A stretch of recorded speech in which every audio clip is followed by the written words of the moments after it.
কথাবার্তা বলার সময় এক ধরনের মানুষ আছে যাদেরকে আপনার যাই বলবেন না কেন, নতুন কোনো গল্প বলেন, নতুন কোনো আবিষ্কারের কথা বলেন, বা নতুন কোনো জিনিস যেটা উদ্ভাবন হয়েছে সেটার কথা বলেন, তার ব্যাপারে তো আমি আগেই জানতাম।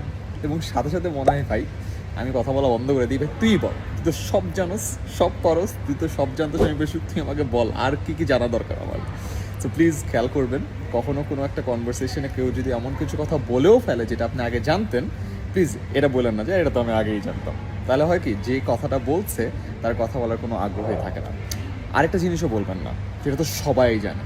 ওয়েল, আমরা আমাদের আশেপাশের মানুষকে দেখেই পুরো দেশের কথা জাজ করি বা পুরো পৃথিবীর কথা জাজ করি। আসলে কোনো একটা বিষয়ই এমন কোনো ভাবে শিওর হওয়া যায় না যেটা সবাই জানে।